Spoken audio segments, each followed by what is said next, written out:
Going live.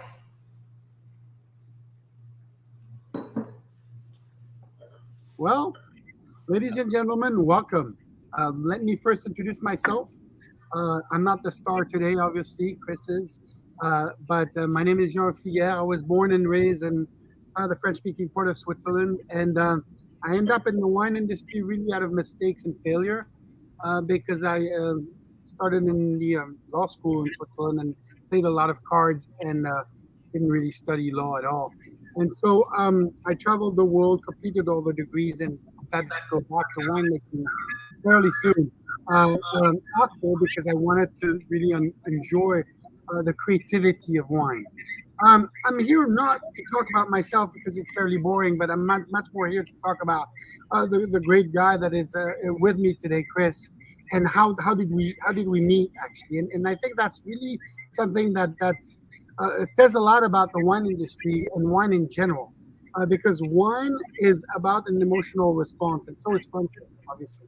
And so Chris and I actually met in Napa Valley, in California, about 10 years ago or so, when I gave him a tour of a winery that I worked at and started to show a little bit what I was doing as far as direct to consumer and wines and all of that. And Chris, but at that time, I think you were starting to envision the next chapter of your great success. Is that correct?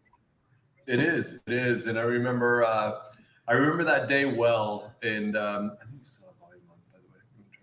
I'm gonna turn it. I remember that day really, really well, many years ago, and I was so impressed by your place. It was one of my second or third visits to Napa, and I just remember really sitting down and enjoying wine. And you took so much time. You took an hour and a half out of your day, and I never forgot that moment. And you showed us so many really beautiful things and talked to us about how not only wine is made, but we talked about how wine is sold. And this speaker is on, by the way.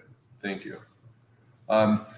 We talked about so many different things, and I was just so grateful for those moments that really showed me such great insight, and I really appreciate it. And I know we've kept in touch a little bit over the years, which has been really special to me. And ultimately, when you came to me 7, 8, 9 months ago and said, "Hey, we have an opportunity," I think that you guys would be a great candidate to really take Texas wine to the next level. And I believe in your brand, and I know you popped in a few times over the last couple of years, and I think that match was made in heaven, if you could say that. So. Well, thanks. Yeah, I kind of agree with you. I think the relationships so much easier when you see eye to eye and you have the same type of personality. And I think, ladies and gentlemen, obviously, Chris, for me, I'll define Chris. I think it's really easy, and it's really kind of cool to see that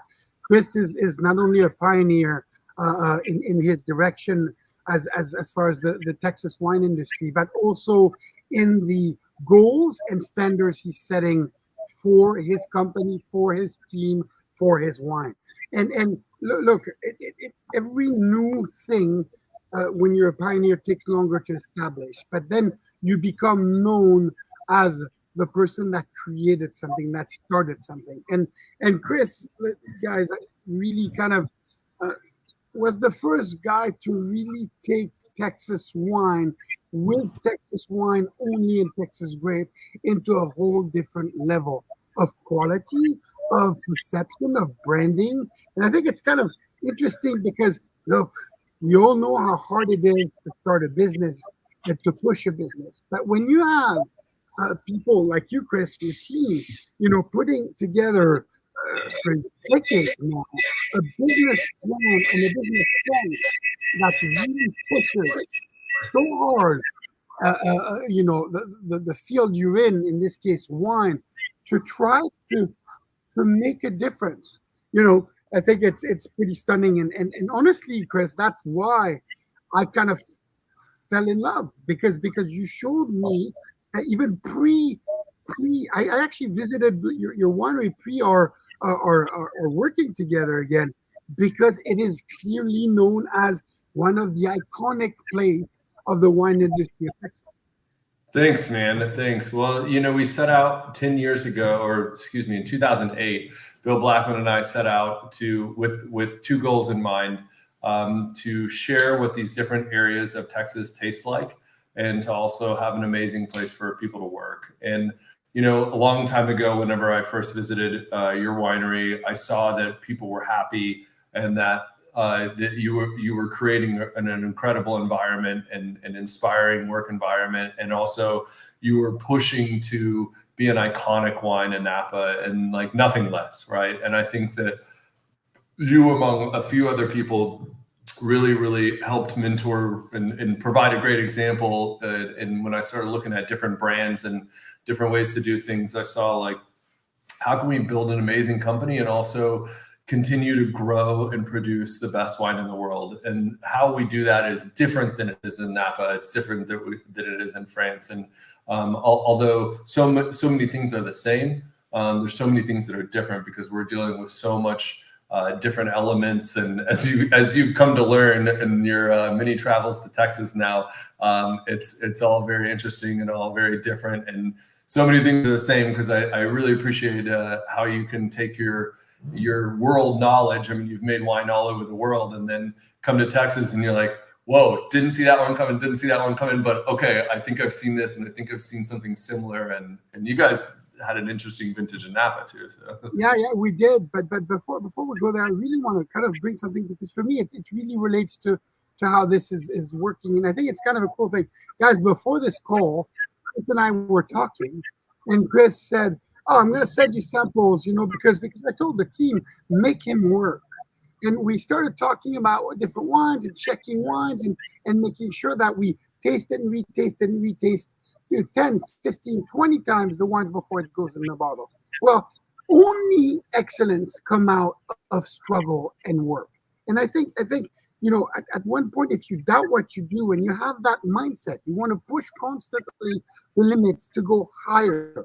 And that's why I think it's really stunning to be able to do that. Because when you find people in your team, your winemaking team, yourself, that actually have that kind of mindset, it can only be better. It can only push the quality up. And of course, we're going to talk about this great wine and how it matches you, and obviously the philosophy behind it, and we'll talk, of course, about terroir of Napa and Texas, the difference between the two. But I think it's really important that people understand that you could sit, Chris, with the success you have today and say, okay, I think we succeeded. Let's just leave, the story where we are, and we have customers and stuff like that. But you never do. You constantly push the envelope a little bit further to become better in every aspect of the business. And for me, that's also what triggers interest. It's how do we push the envelope, and that personality, entrepreneurial and go-getter and non-complacent is for me exactly what you need in a job as big as, let's make sure the world knows that Texas can produce wine to the standard of the greatest of the planet. And I think that's really where, for me, it was interesting. It's not, oh, let's just do a little thing and please help me blend stuff. No, you set the expectation to a level that is extremely interesting. Oh, I appreciate that, man. And Tony and I and Brad and Andrew, we really look at things like we haven't made our best bottle of wine yet. We're continuing to push ourselves, push the wines, and ephemerally walk through this journey together with our fans. And that's what I think is the most amazing thing about wine is, I've always said, Jean, that wine is baseball cards for adults that you can drink. That it is so fantastic to be able to embrace a vintage and embrace a style and embrace a vineyard. And just like baseball cards of you see you see one of these great baseball players. Babe Ruth played a season in this year, and then you look at it this season and this year, right? And the same thing goes for wine, is that we can look at, the way you made wine 10 years ago is different than the way you make wine now, right? You've got so much more knowledge. And, 10 years ago, you only had, 15 vintages under your belt, or I don't know, 20 vintages, and it's like only 20 experiments, right? And then you've been able to go all over the world and look at these different experiments, and I really have always loved that about wine, and that not only you're getting that timestamp of what you knew or I knew or we knew in that vintage, but now you taste something 3 years later, the weather was different, the terroir was different, and we were different, right? We were more advanced, or you would hope that you're more advanced and more focused, right? As men, maybe we don't advance as fast as we should, but yes. I would agree with that wholeheartedly. And like there's a lot of times you have personal shit going on and different things, and the world is, the wines that we made in COVID and the wine we made now. I mean, like, you guys have dealt with fires and earthquakes and so many different things too. And, all of those are special, and every vintage tells a story, which I think is so incredible. And one of my absolute favorite things about wine. I mean, you look at some of the most amazing restaurants in the world, Jean, like, there's this famous restaurant in Mexico City, right? It's not like you can put all that shit in a bag and just send it to you, right? Because you have to go there to have that experience, and you have to embrace that whole moment there. Wine's different. Like, we can send it to you, we can send it to all these folks all over the world, and they can have this amazing experience that is a timestamp of a vintage and of the wines that you and I are making together with our team, and like, that is going to be a pretty cool moment that you can have for the rest of the time. You're going to be able to enjoy those wines. But Chris, you brought something really important for me up in talking about Mexico, or talking about wine in general. You bring a sense of place.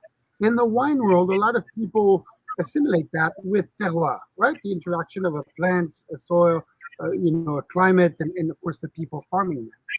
But when you started your career and started building, William, Chris, and all these, making these wines, it was extremely important to you that the terroir, the definition of a sense of place. And I think that's music to my ear, because we know that you can manufacture wines, and I say manufacture for a reason, and erase some of these differences, by doing a lot of different things, and that's a style of wine.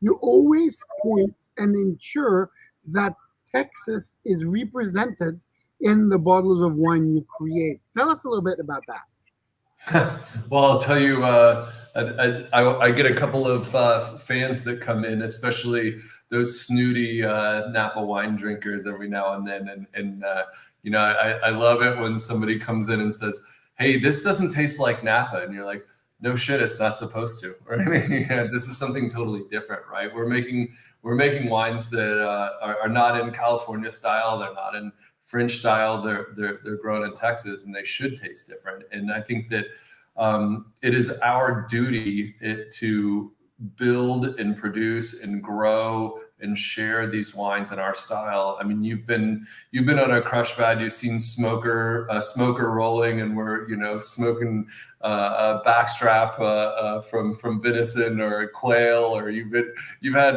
the wagyu that we produce across the street, that we feed all our grape skins to the rancher, and we're starting to really grow and produce wine that goes incredibly well with our cuisine, and that it fits our style. And then we're also producing different varieties, as you well know, than a lot of places in the world. And I think this Mourvèdre is a great example of that. I mean, we're growing and producing quite a bit of Mourvèdre, which I think is really, if you could say elegant Mourvèdre from anywhere else in the world, I think people would kind of laugh you out of the room. But the proof's in the pudding. You drink this glass of wine and you see how elegant Mourvèdre can really be. And it's funny, because the one we're going to talk about, Chris, is Mourvèdre. And Mourvèdre, for me, always has a sense of terroir. It's really actually, even the varietal always extracts terroir of where, in a sense of place. And for me, that's really your signature varietal. And we start with the 19 Mourvèdre, and I have another story. It's actually when I tasted your 19 Mourvèdre and started working, where I'm like, okay, now I am 100% sure we are ready to bring these wines to the world, to the press, and show these wines, not to convince American drinkers that Texas is another wine producing region they should stop by to do a nice little weekend. No, to see that the potential to produce high-end wine and quality, ultra premium quality wines is there without a doubt. And for me, just to have that Mourvèdre there as the wine is really, it fits because it fits your personality, the Texas terroir. It always has that kind of vibrancy in the back. It's very, there's an earthiness, a link to the soil that comes. Um, tell me a little bit about what how you see Mourvèdre being different in Texas. Well, first of all, I think that Mourvèdre is different in Texas. The proof's in the pudding. If you and I love Bandol, right? And I love tasting Mourvèdre from. There's a couple of really good producers in Paso, and they're all like night and day different from here, which I love. And we have similar growing conditions, in the sense that it's hot. But what I love is, Texas, you can take the whole country of France and put it inside the state of Texas. So Texas, first of all, is incredibly diverse. And the Mourvèdre that we produce here in the hill country where I'm at is incredibly unique and incredibly different and incredibly beautiful. And the Mourvèdre that we produce in right outside of El Paso is incredibly diverse and unique. And then the Mourvèdre that we produce from the Hye Plains, which is what we're drinking right now, is incredibly delicious and unique and diverse as well. So you have like kind of all these different stories, not to mention just here in the hill country, we have two incredibly very distinct different regions, right? The Pedernales River Basin that where I'm sitting at right now is, 2.5 million year old soil with sandy loam over limestone. It's old river valley. And then you go up north where you've been to Uplift, and that is 2.5 billion year old soil, which I think is really phenomenal. All decomposed granite over sandstone, makes very, very different wines than the wines made in the Pedernales River Basin. And then you take the wine that we're drinking right now out of the Texas Hye Plains, which looks like Mars out there. I mean, it's like the big joke in the Texas Hye Plains is like you could watch your dog run away for a week, right? Because it's so flat. You can literally you can see New Mexico, right? You're 50 miles from New Mexico and you can literally see it, right? Which I love.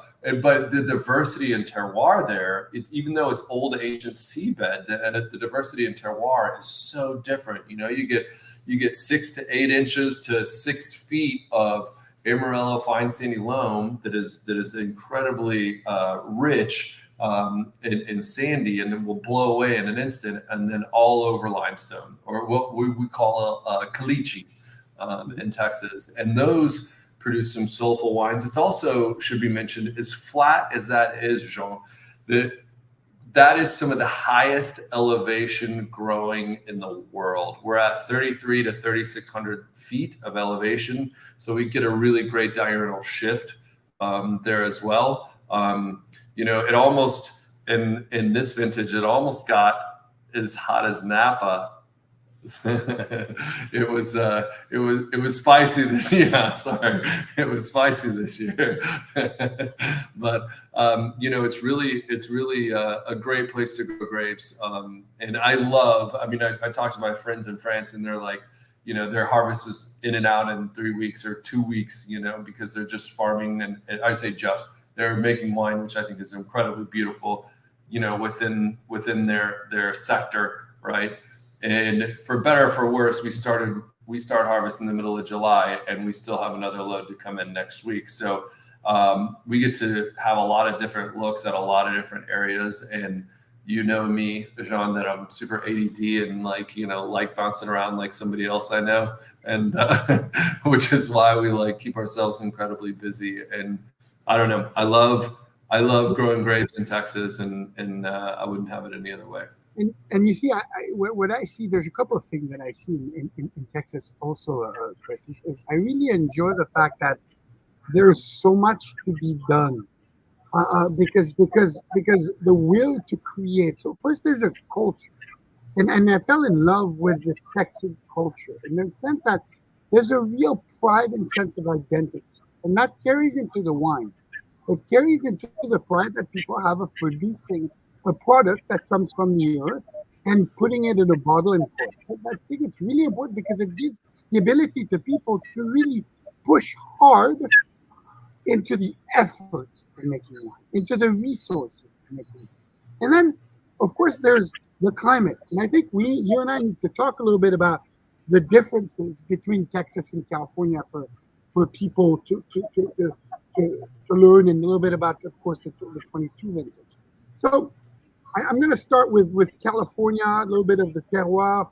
We know that Napa Valley, where I'm right now, is 30 miles long by 5 wide, pretty much, and only represents about 5% of California wine. It's actually a fairly small population, small region, but the beauty of Napa is consistency of climate and diversity of soil. We have 120 soil variations, so it's like that many spices on the spice rack to cook. The biggest threat, and every region has one. And that's where I really love the fact that you picked on me with heat because you're exactly on the spot. The biggest problem with Napa, the biggest fault is heat. 2022 was a very mild, beautiful long season until a heat spell where we had 6 days above 110.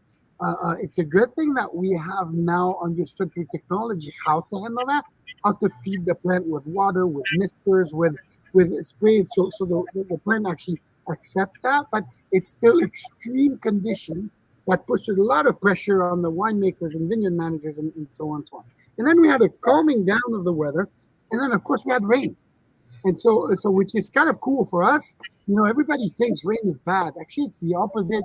It all depends on the level of rain. Rain can thin the skin of red varietal and really makes the skin much more extractable and much more softer in a way and rounds the tannins. So we had about an inch and a half, depending on what part of Napa. And at that time, only cabs were still on the vine. So it did pretty well. And here's my segue into Texas. Texas has heat, but has more water more often. So it's kind of Texas wine growing region is almost like if you took Napa and Bordeaux and put it together when you think about it. Because you have heat, it's true, but you also have rain. Sometimes you have a little bit, depending where you are in Texas, you have a little bit more humidity than you would find on the average of Bordeaux. But would you agree with that? Texas is kind of like the blend of Bordeaux and Napa? Yeah, but I think you'd also add that we also have hail and tornadoes, and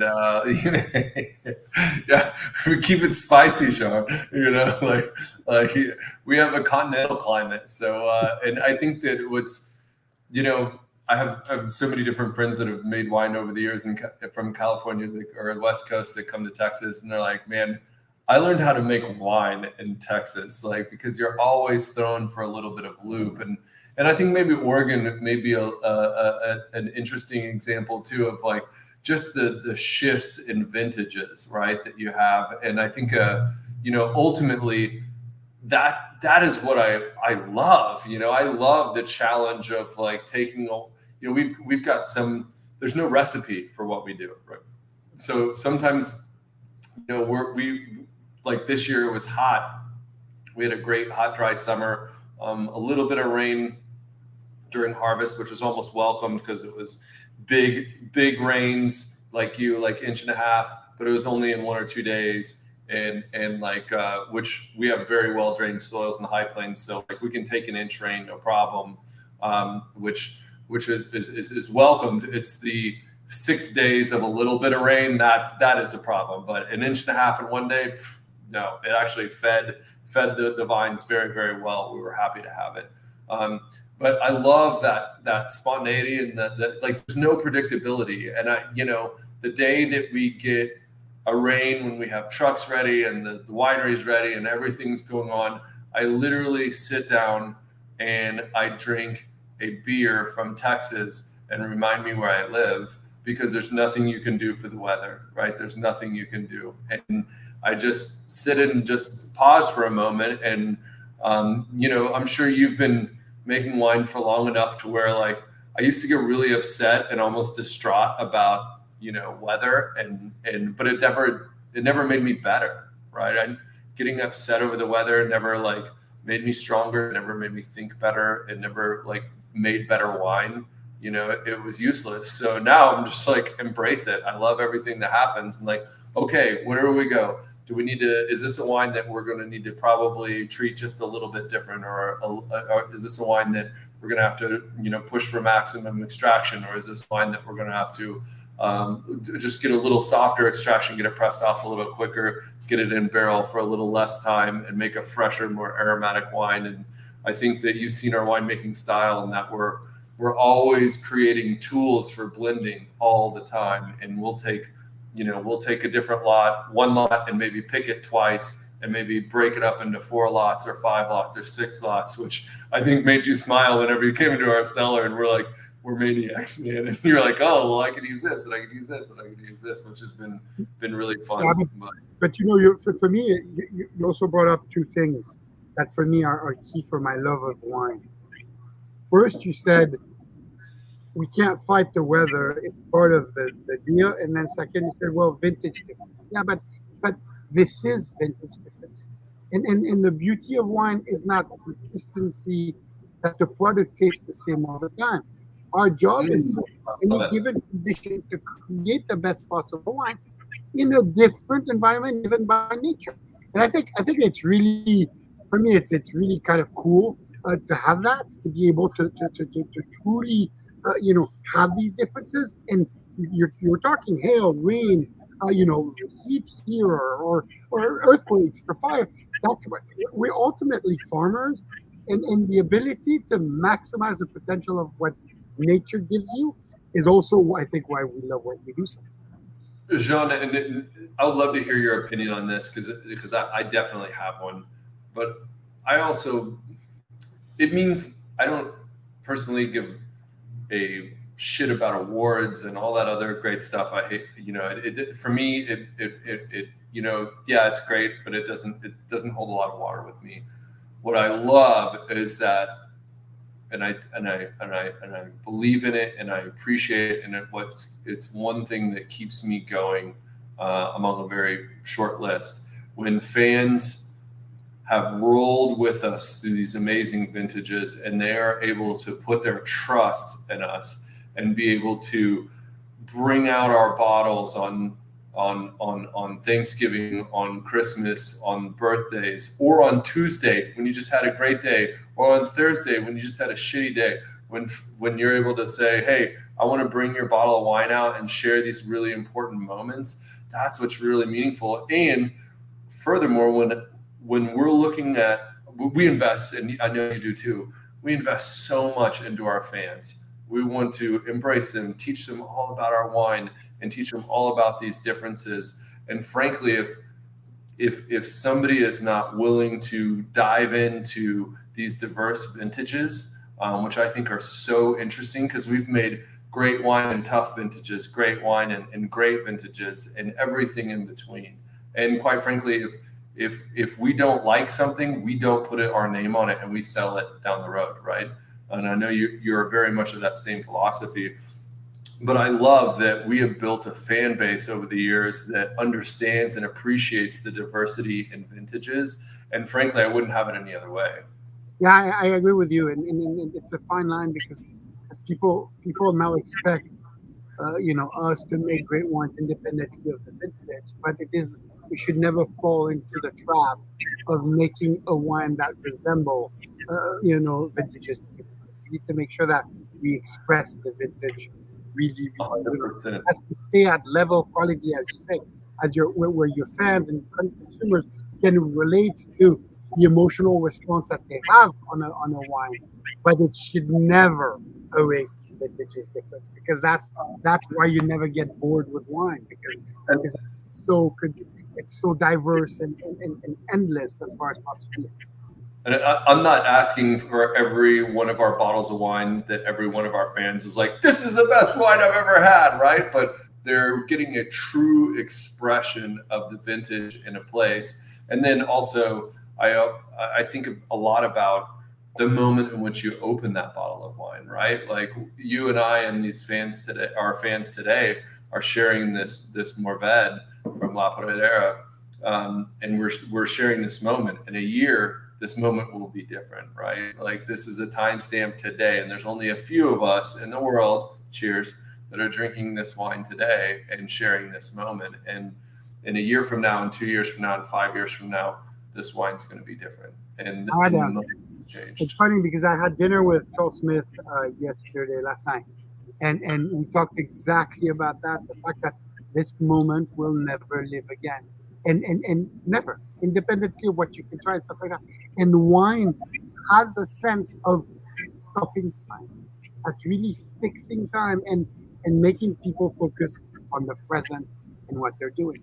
And so I always say I think it's a very, very big society tool today to ground people back into where they are, where in what they're doing and who they are with. And I think that's where wine has its position, and through hundreds and hundreds and hundreds of years went through society without ever stopping, because it represents something not only about the product, but in a way also a philosophy of living in a happy. I couldn't agree more. I mean, it's something that we talk about in our company values and in our strategic objectives is intention, right? We have to have intention, and I'm so blessed to be able to share intention with so many folks that come through our tasting room, that come through our doors, that we meet out in the wild. Because I find so often that people have never discovered that it matters where their food comes from, where their wine comes from, and the companies that they invest in, right? Like our fans get to invest in our companies. In what we do with that investment is important, right? And how we reinvest back into our people. I know that you and I both don't do this so we can go and do lavish things and yeah, it's all great sometimes, but we do this to make a statement and put our timestamp on the world and to share with people what the world tastes like and tell stories about the farmers that make these wines and to connect people with the land in the history. And if we could all slow down just a little bit at our dinner table or our lunch table, depending on where you're at, and enjoy a glass of wine and enjoy each other's company and talk about where our food comes from just a little bit more, I think ultimately the world could be a better place. And that's something that's really, really important in my philosophy and in our company, and that, sharing that intention with folks. And it doesn't have to, be a 180 in your life, right? But if we could just slow down just a little bit more and share great wine and appreciate where it comes from and where it's grown and who made it, and how it's made, I think that we would all be just a little bit better for that. So. Yeah, cheers to that. Cheers to that. Yeah, cheers to you, sir. Where are we going next, man? I feel like we've philosophized for our fans out there, and you and I could drink 3 more glasses of this and talk all night about winemaking philosophy and how we love the land. Yeah, for sure. Well, this is Lauren. I work with John Hoefliger, and I just wanted to see if anybody else had any other questions for you two while we have you. And if not, you can save up your questions for the next time we chat in a couple weeks. Well, great. Well, I sure do appreciate, by the way, John, being able to share our story with your fans, and I think it's really special. I know we've loved to have everybody out here to Texas, and if they want a wild adventure, I think that our winery is by far the best out here, and our sister winery as well. But there's so many, as you well know, so many great brands all dotted all over the hill country and all over Texas that I would love to have the opportunity to share an amazing afternoon with your team or with your family. When I started coming to Texas and in visiting you and understanding Fredericksburg, the culture there. It's amazing. I've never known. I mean, it makes, honestly, sometimes it makes me laugh because it makes, other parts of California, including Napa, seem like you guys, Texas has this culture of wine, of visitation, of wineries, of exactly the same already there. And it's so, and then when you move through this historic, beautiful town, it's just, honestly, it's for me, and you can ask Lalo, who works obviously with me. I mean, he actually had his review, and we're like, so Lalo, so what do you think, and how do you think the performances are, and what do you want to grow in, and he said, my number one priority is to stay involved with Texas Wood. For me, it just screamed like, okay, cool, yeah, because there's it's such a culture, it's such an amazing place to really be able to grow grapes, and there is, just like in any place in the world, so much room for growth in quality, growth in awareness of product, growth of anywhere, and I think that's really something special. So thanks, Chris. Yeah. It was awesome. We'll do that again, I'm sure, and we'll talk for sure. But thanks a lot for creating these great wines. Oh, thanks so much, man. Thanks so much. Before I forget, if everybody hasn't had a chance to look at our website, williamchriswines.com, you can also, for all the fans out there, look at William Chris Vineyards on Instagram. You can follow me personally, IGHYETX. That's IGHYETX on Instagram. See all my photos of my kids and all the crazy stuff we do. And we would like to invite each and every one of you out to the winery. We have Lost Draw Cellars as well, our sister brand. I don't make the wine there, but my amazing partner does, Andrew Sides and Brad Buckaloo. They make fantastic wine right down the street from us. But there's over 500 wineries in Texas and over 200 right here in the Hill Country. We'd love to invite all you guys out. But in between or before you do that, definitely check us out online. We also have a really great holiday gifting package for you if you want to send some fun Texas wine out to all your friends. And there's going to be a link here in the comments. But Jean, thank you so much for not only believing in us, but your friendship. And cheers to making Texas wine history, man. And I really appreciate yours making wine history. So, yeah. Cheers. Thanks so much.